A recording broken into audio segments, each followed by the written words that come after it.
I'm Steve. And I'm Les. And this is another episode of Tabletop Tasting, Sip, and Play. Les, what did we play? Today, we played the 1 to 6 player game Railroad Inc.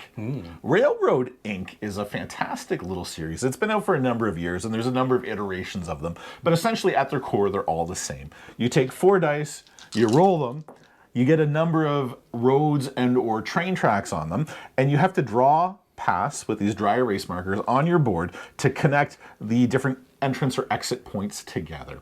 And each version of the game you buy also has additional dice included in it to add some variance. The one we're playing today is the Blazing Red Edition, which adds lakes of fire or lava that come from the volcano, and it adds meteors that can rain down and cause damage to your planning as well.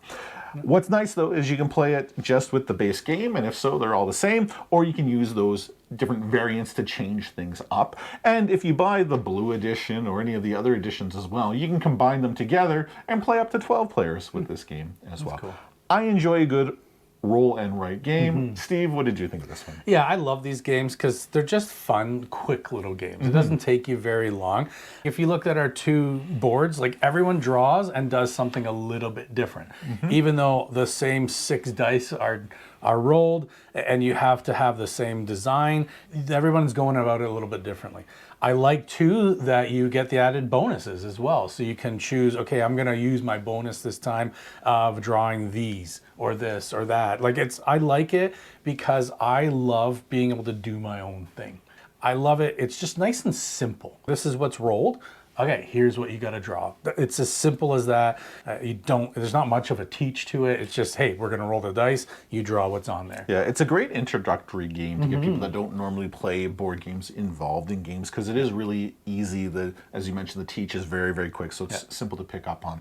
I will state with the Blazing Red Edition, I don't like it as much as I do some of the other versions of this game, because the nature of the lava, the nature of the meteors is destructive to your city, whereas the other ones seem to build up your network instead of destroy it. So that's kind of my own little dislike of this one. But the game as a whole and the series as a whole, I do really enjoy. Yeah, we've played this a number of different times, and a number of those different versions of it too. And every time we played it, I've always enjoyed it. Yeah, absolutely. So Steve, what have we been drinking, and what have you chosen to pair with our playthrough of Railroad Inc? So anytime I think of railroads, I think of all of the different grains that they're bringing. I think of old times, right? So kind of the development of civilization. We went for a nice rye. And specifically, we had the Michter's Straight Kentucky Rye.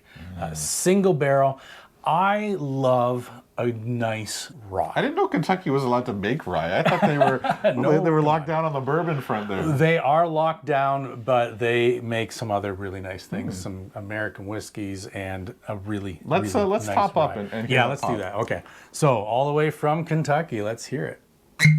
Ooh, that not was too bad. A little squeaky. Yeah. Well, it's been open for a while. It was a little bassy as well. Yeah. Yeah, which is, it's going to go with that rye. So I like a good rye because I love the spices that are involved that you get like right away. So we'll just talk about Michter's and kind of the start that they have, because it's really quite interesting once you kind of start doing a little bit of research. I tell you what's interesting, that nose. I love the spice and just the burn as you smell that. Yeah, that's a good rye. Fantastic, I love that spiciness to it. And Michter's does a really, really nice job of it. And one of the things I like about Michter's as well is it's not so overpriced that if I feel like having a little bit of ginger ale or I want to mix it into another cocktail, I have no objection to doing that right away, because you're not paying a ton out the door for it.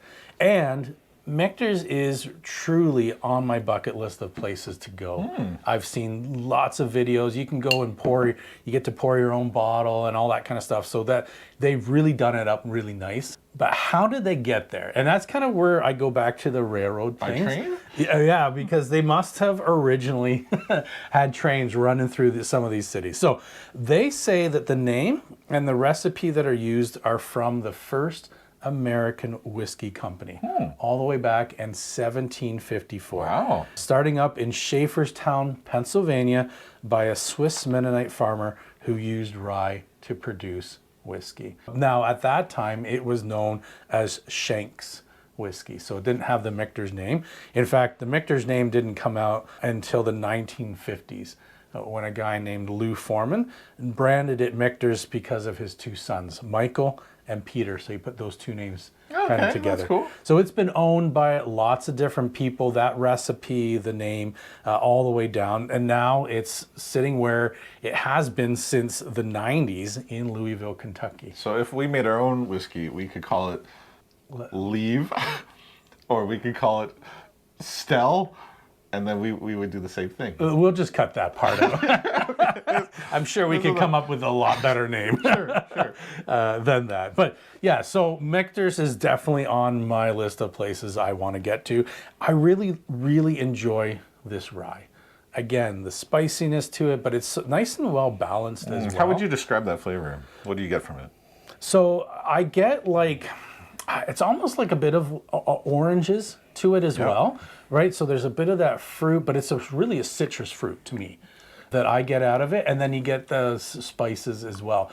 The nose is beautiful. Like it's beautiful. I could go on that. And there is for a nice quite a sweetness while to it as well, right? which is not something a lot of times I would refer to when I'm thinking about a rye, of having like that orange peel, something like that. But theirs it really brings out that. And I really, really do quite enjoy it. It's only like 42.2 ABV. But again, I like the fact that I could... 42, it tastes pretty does. strong and nice for a 42. Yeah. Which is one of the nice things about rye, because you can get a lot of flavor out of it without a high alcohol content. And I like how you mentioned that, because this game we played, Railroad Inc., you can get a lot of fun and a lot of joy out of a 15 or 20 minute play session. This is a great, simple little game. And although, again, the Blazing Red Edition isn't my absolute favorite, it's still a really good game and worth picking up this one or any of the other colors of Railroad Inc. Yeah, and I would have like no objection to playing this one again. Yeah, absolutely. Like, it was so much fun. Have no objection to this whiskey in any way, shape, or form. All. It's delicious. You cannot go wrong with grabbing a Michter's. You're not going to be disappointed. And again, the price point is fantastic on it. Yeah, it's really good. So Steve. Yes, Les? I think we've learned a valuable lesson today. I think we have. And that is, if you're going to play the 1 to 6 player game, Railroad Inc., you want to pair it with... Ooh, you really want to pair it with Michter's, especially their Kentucky Straight Rye. You sure do. My name is Les. And I'm Steve. And this is Tabletop Tastings. Yeah, that it is. Have a great day. Yeah.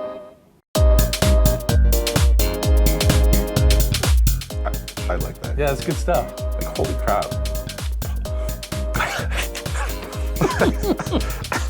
You really like it, eh? Not up my nose. It burns really, really strongly.